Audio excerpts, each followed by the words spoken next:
And when I got over there, I noticed that some of the kids were kind of giggling and laughing, you know, and I wondered why they were doing that. Well, why were they doing it? Well, they said, Marty, come over here and take a look at our pictures. So I walked on over there and I took a look.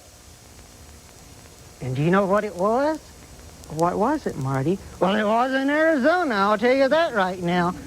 Ron, they were looking at some dirty pictures and they wanted me to look too. Well, Marty, what did you do? Well, I said, look, guys, I like you a lot and I want to play with you, but I can't look at those pictures. I just can't do it.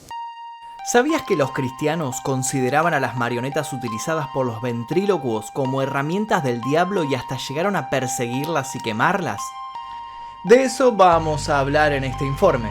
De eso y otras tantas cosas. El juez al que le tocaría escuchar el caso en el que vamos a ahondar daría una conclusión contundente al dirigirse al acusado.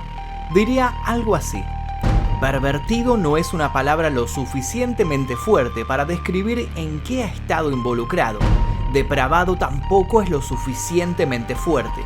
Todos los adjetivos parecen inadecuados.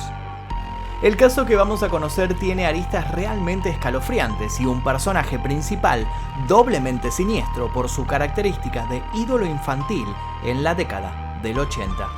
Hoy día nadie quiere hablar del programa de entretenimientos en el que participaba este hombre y la cadena televisiva que estuvo tras la producción del proyecto hizo lo posible por borrar toda evidencia audiovisual de aquellos años. De algún modo, todos intentan ya no pensar en el sujeto y su perturbador compañero. Intenten no aguantar la respiración mientras escuchan la terrible historia de Ronald Brown, el ventrílocuo que, entre tantas otras cosas, coleccionaba fotos de niños muertos.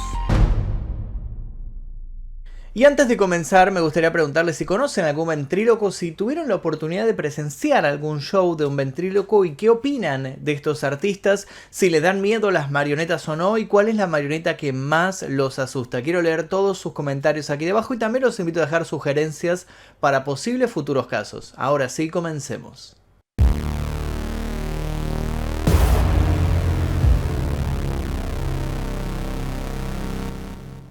Exploración X, mi primer libro, ya se encuentra disponible en todas las librerías. Te dejo el link aquí debajo para que lo consigas en formato físico y en ebook.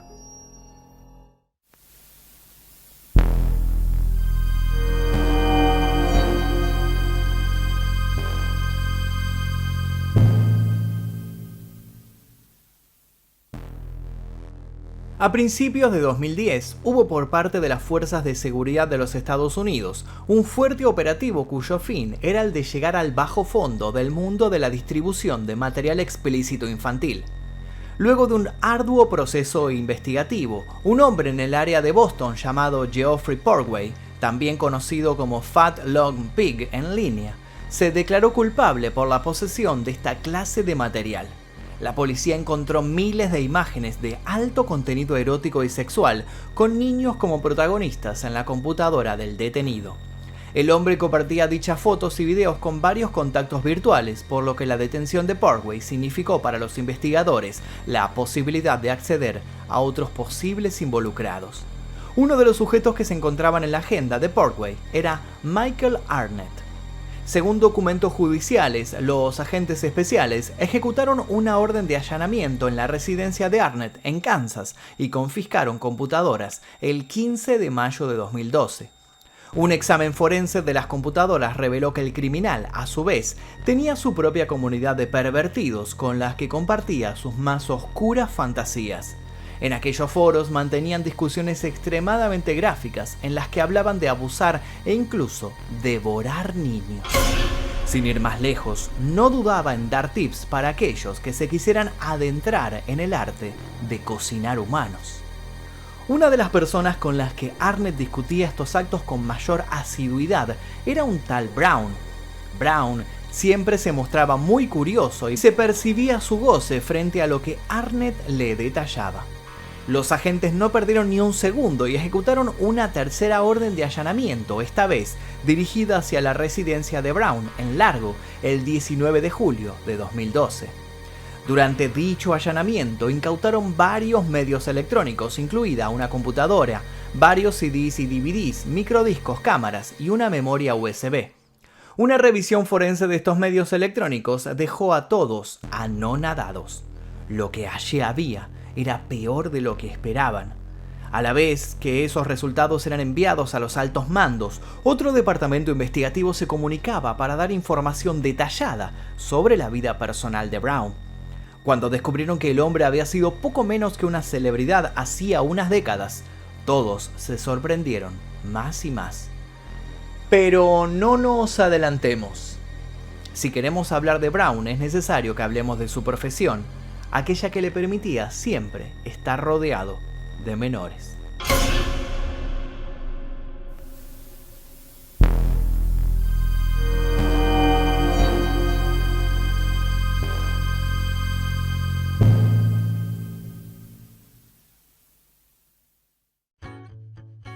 Durante los años 20 se afianzó en suelo norteamericano una inusual moda, la de los evangelistas ventrílocos. Se trataba, sin más, de hombres y mujeres que usaban sus muñecos para dar mensajes moralizantes y llevar la buena moral a una sociedad que atravesaba algunas incertidumbres con respecto a todos sus sistemas de creencias.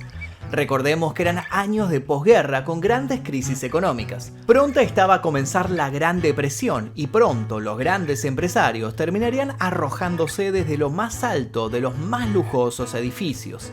Las ciudades que se jactaban de ser poderosas se acercaban a sucumbir bajo el propio peso de su éxito. Fueron épocas fatalistas, regadas por habladurías de un inminente fin del mundo. En un ambiente de estas características cargado de escepticismo social y desánimo, los cultos que prometían una salvación para el que eligiera ponerse en manos de fuerzas del más allá, encontraron un excelente caldo de cultivo. Por aquellos tumultuosos tiempos, las marionetas de carácter ultracristianas empezaron a inundar los teatros y las plazas. Arrancaba la fiebre por una clase muy peculiar de espectáculos. Las personas, ansiosas por distraerse del malestar cotidiano, acudían a los shows con ganas de diversión, pero también con ganas de renovar sus esperanzas. De este modo, ir a ver a un ventríloco con su marioneta católica se convirtió en un equivalente a ir a la iglesia sin necesidad de ir a la iglesia precisamente. Que fuera un personaje tan bizarro y pintoresco como un muñeco el que terminara dando el mensaje final hacía que todos se sintieran más cómodos. Los humanos ya no querían ni podían creer en otros humanos, pero un humano hablando a través de un muñeco, eso era otra cosa. Los grandes profetas se manifestaron entonces a través de estos títeres y encontraron así un nuevo modo de influir en los ciudadanos y ciudadanas. Muchos predicadores recorrieron la América profunda, llevando el mensaje del Señor a los más necesitados. Como en muchos de estos lugares existían pocas o ninguna diversión, generalmente los predicadores no se presentaban solos, sino que junto a otros artistas en el marco de ferias o de circos. La evangelización llegó al punto máximo de la espectacularidad en el momento en el que quienes hablaban del poder de la fe abandonaron sus trajes opacos y solemnes y empezaron a lucir lentejuelas bajo los estridentes reflectores. Cuando la industria del entretenimiento llegó a la TV, la influencia de estos predicadores no hizo más que crecer y crecer. Eran auténticas estrellas del Nuevo y del Viejo Testamento. Los muñecos parlanchines llegaron entonces a todos los hogares. Su misión: generar fieles a base de doctrinas que remarcaban la necesidad de poseer buenos hábitos y no ceder a las tentaciones. Como cabe suponer, los ventrílocos se ensañaron con el alcohol y las drogas, con el rock and roll y con los jóvenes. En conclusión, la gente llegó a amar a los títeres de los ventrílocos, pero el amor pronto se convertiría en horror cuando se descubriera que detrás de los sanos consejos de los muñecos había hombres con los más terribles prontuarios.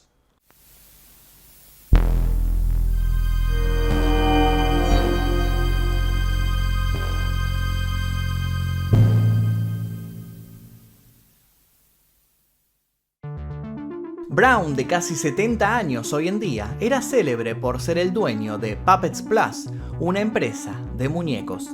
Pertenecía a la iglesia de la Costa del Golfo en Largo y tenía un ministerio de títeres en la escuela dominical para entretener a los niños con problemas.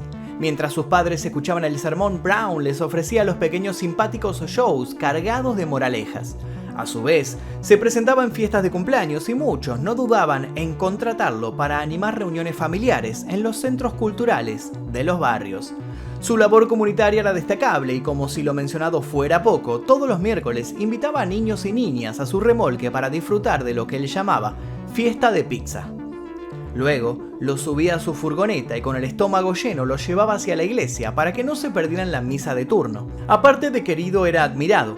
Participaba regularmente en un programa infantil de la Christian Television Network, en la que actuaba junto a su compañero, su muñeco Marty. El programa se llamaba Joy Junction y en el mismo habían llegado a advertir contra los peligros de las fotos sucias y el material inapropiado para los menores. Sin embargo, su en teoría intachable conducta empezó a ser cuestionada por algunos en 1998.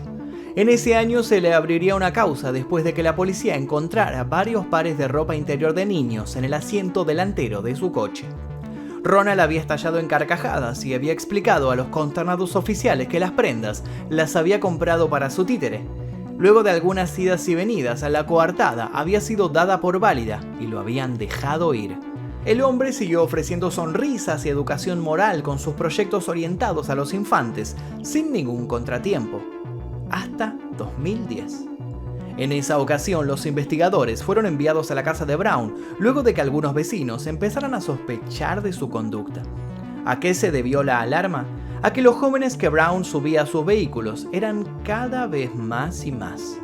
El caso fue abandonado cuando se determinó que Brown había recibido permiso por parte de los progenitores y las autoridades de la iglesia para transportar a los niños. Si bien el ventríloco logró sortear todas las acusaciones, muchos no lo pudieron volver a ver con los mismos ojos.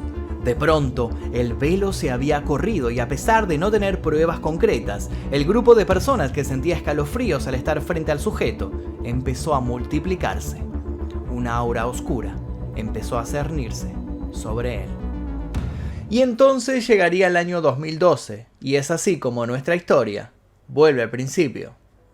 Cuando el caso de Ronald Brown se hizo público, la sociedad en su conjunto se mostró espantada, y de un momento para otro los titiriteros dejaron de ser vistos como agentes del bien para empezar a gozar de una pésima reputación como en los viejos tiempos. Para alimentar el morbo popular, los medios revivieron truculentas historias de antaño que tenían a los ventrílocos como protagonistas.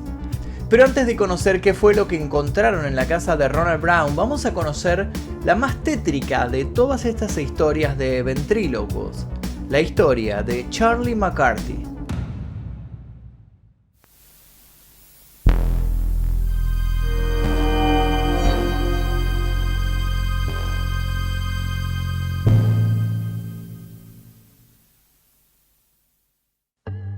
Se dice que la historia de Charlie tuvo lugar en la década del 20.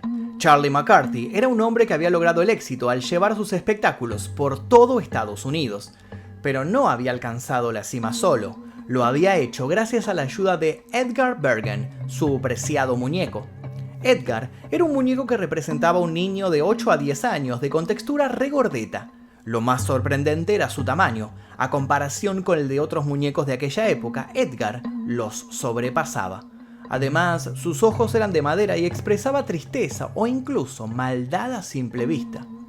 McCarthy hizo tan bien su trabajo como ventríloco que muchos llegaron a cuestionarlo. Su audiencia empezó a sospechar que el hombre utilizaba algún tipo de brujería para hacer que el muñeco hablara, ya que era imposible notar el más mínimo movimiento de sus labios.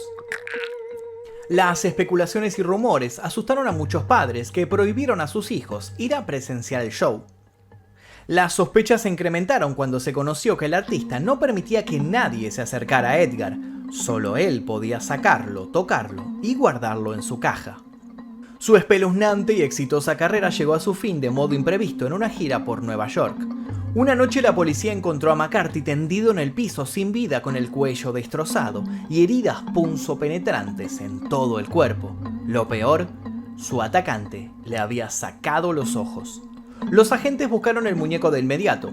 La primera hipótesis fue que alguien había entrado para robar al famoso títere y había terminado matando al hombre. No obstante, cuando abrieron la caja donde Edgar dormía, lo encontraron allí, muy apacible. Ante esto, los periódicos más sensacionalistas de la época expresaron sin evidencias al respecto, pero con ganas de vender más y más ejemplares, que Edgar, de algún modo, era el asesino de McCarthy. Pero es aquí donde la historia pega un giro totalmente inesperado. Resulta que luego del deceso de Charlie se descubriría algo realmente aterrador. Se descubriría lisa y llanamente que Edgar no era un muñeco cualquiera. Dentro del muñeco encontraron el cadáver de un niño. En sus pequeños dedos se encontraron huellas dactilares y su rostro, para ocultar la palidez de su estado, estaba tapado con una máscara de látex. Jamás se descubrió cómo Charlie McCarthy logró conservar tan bien al muerto. Uno de los rumores que tomó fuerza fue que el cadáver podía tratarse de su propio hijo y que frente al dolor de la pérdida que había experimentado, Charlie no había sido capaz de enterrarlo. Le había otorgado una segunda vida incluyéndolo en sus shows y recorriendo con él el país. ¿Realidad o leyenda urbana? Lo más probable es que se trate de una mezcla de ambas cosas. Este caso, como dijimos, se viralizó gracias al conocimiento del caso de Brown. Y hablando de él, indaguemos ahora sí en las terribles cosas que la policía encontró en su domicilio.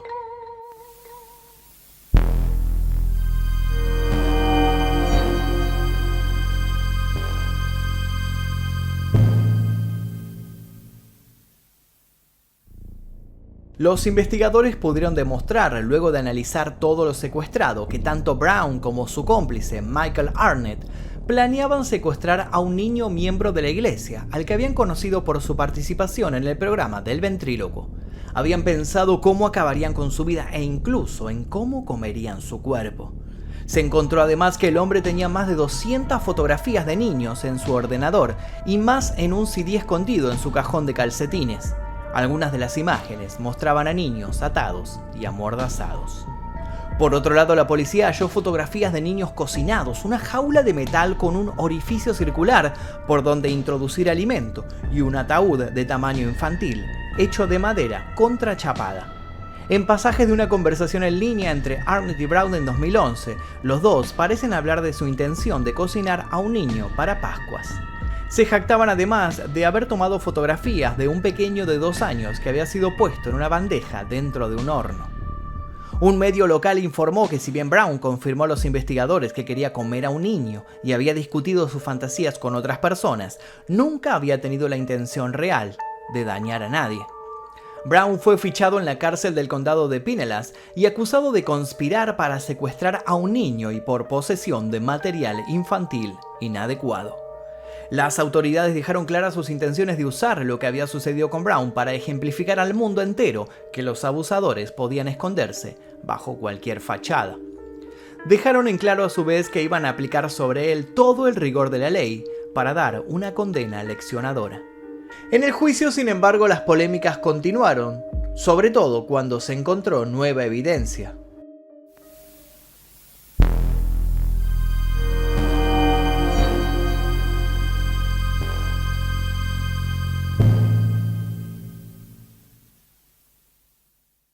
Los fiscales presentaron como evidencia una fotografía de un niño en la que Brown había etiquetado al estilo de un diagrama de carnicero las diferentes partes de su cuerpo.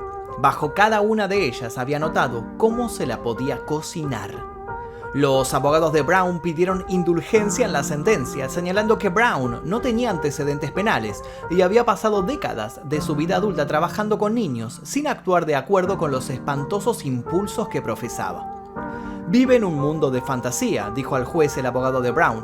Luego alegó que lo estaban colocando en la difícil posición de defender pensamientos que su cliente nunca había convertido en acciones. No puedo defender cosas que nunca ocurrieron, concluyó. Los fiscales contraatacaron argumentando que el caso de Brown no era un caso de posesión de material inadecuado común y corriente. ¿A qué se debió esto? A que salió a la luz el hecho de gran parte del interés de Brown.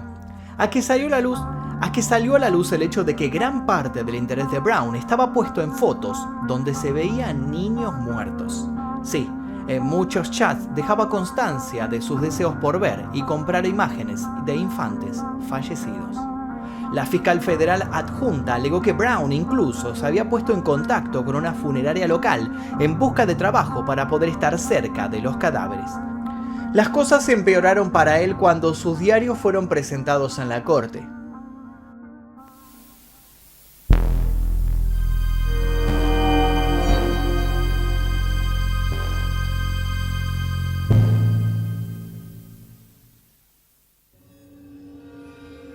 Los documentos del caso afirman que los diarios escritos a mano, encontrados en la casa de Brown, muestran que tenía un largo patrón y un historial de obsesión por los niños desde 1979. A muchos de ellos los había conocido, por supuesto, gracias a la iglesia y gracias a Marty. En 1993, según muestran estos diarios, Brown se había obsesionado con un niño al que había conocido a través de su trabajo con su títere. No contento con acosarlo cuando se encontraban solos, había pasado repetidamente por la escuela secundaria de Dunedin a las 4 p.m. con la esperanza de verlo. Indicó además que le gustaba otro chico, pero había terminado enojado con él por perder interés en sus shows. Los fiscales concordaron en que los patrones de enamoramiento, obsesión y resentimiento en los diarios eran similares a los del diario de un adolescente, excepto, claro, por las frecuentes referencias a los títeres y las cavilaciones de Brown sobre matar a uno de los niños que habían llamado su atención. La protección del público es el aspecto final y quizás el más importante de este procedimiento, expresó el juez al explicar su fallo. En el caso de Brown, agregó: existe el riesgo potencial de que su obsesión se convierta en algo más que una fantasía. Antes de golpear el martillo por última vez, el hombre dejó a los presentes con una reflexión. ¿En qué momento se cruza esa línea entre la fantasía y el riesgo de la amenaza? En marzo de 2013, Brown se declaró culpable de 8 cargos y desestimó tantos otros. Sobre él cayó la sentencia de 20 años de prisión. Aún se investiga si en el pasado pudo haber estado involucrado en algún otro delito. Los psicólogos forenses afirman que por su nivel de perversión, lo más probable es que tarde o temprano salgan a flote oscuros sucesos que lo hayan tenido como protagonista. De Marty, por su parte, nada se volvió a saber. ¿Estará tras las rejas junto a Brown? ¿O estará juntando polvo en una caja olvidado? ¿Volverá alguna vez a los escenarios?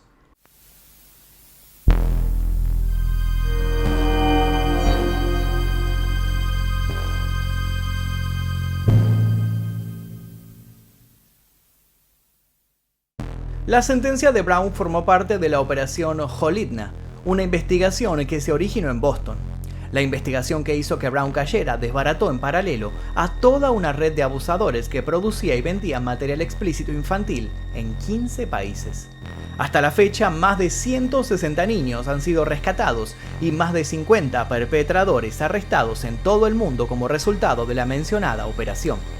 Quienes trabajaban en la persecución de abusadores infantiles alientan a la sociedad en su conjunto a denunciar a presuntos depredadores de niños y cualquier actividad sospechosa. En cada país existe un número telefónico al que realizar dichas denuncias. Es interesante remarcar que aunque muchos no lo sepan, los ventrílocos predicadores no son en absoluto una moda que se haya terminado. Mientras el caso Brown empieza a perderse en la bruma, existen en la actualidad grandes empresas que fabrican y comercializan muñecos para fines evangelizadores. Una de las empresas más conocidas es One Way Street. Durante años la ficción se encargó de colmar nuestras pesadillas con historias de muñecos malditos, como bien puede ser el mítico Chucky o el de culto, Slappy. Pero la realidad ha dejado en claro otra cosa. Peor que los muñecos malditos son quienes los manejan. Y hasta aquí el video del día de hoy. Espero que les haya interesado esta historia de un ventríloco. Me pareció que era una historia bastante original e interesante para narrarla aquí. Yo les voy a dejar un par de videos aquí para que sigan haciendo maratón. También los invito a dejarme sus historias, sus experiencias con ventrílocos y con marionetas aterradoras aquí debajo. Y también los invito a dejar sugerencias para posibles futuros videos. Ahora sí, sin nada más que decir, me despido. Mi nombre es Magnum Mephisto. Nos veremos seguramente en el próximo video. Adiós. And when I got over there, I noticed that some of the kids were kind of giggling and laughing, you know, and I wondered why they were doing that. Well, why were they doing it? Well, they said, Marty, come over here and take a look at our pictures. So I walked on over there and I took a look. And do you know what it was? What was it, Marty? Well, it was in Arizona, I'll tell you that right now. Ron, they were looking at some dirty pictures and they wanted me to look too. Well, Marty, what did you do?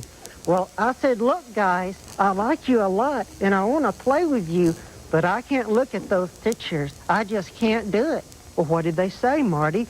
They said, oh, Marty, come on. Your parents are in the house. No one will see. Well, what did you say? I said, that may be true, but I know someone who will see, and that's God. That's right, Marty. You know, that kind of reminds me of a verse I'm thinking of in the Bible that's found in 2 Timothy 2:22. And it says that you should run away from anything that will give you evil thoughts. And as your companions, you should have friends who have pure and clean thoughts and will only give you good ideas. Well, you know what I decided to do? What's that, Marty? I decided to turn around and go right back home. Well, Marty, I'm real proud of you for that. And some of the kids were kind of laughing at me, too. Well, that's okay, Marty. I think they will respect you for your opinion. And, you know, I'm glad you weren't wishy-washy. I'm glad you remained firm in your belief that looking at those kind of things is wrong. I'm real proud of you, Marty, for the decision you made. Hey, I'm proud of you, too, Marty. Hey, Professor! You mean that is... I got my wishy-washy machine here. That is a wishy-washy machine?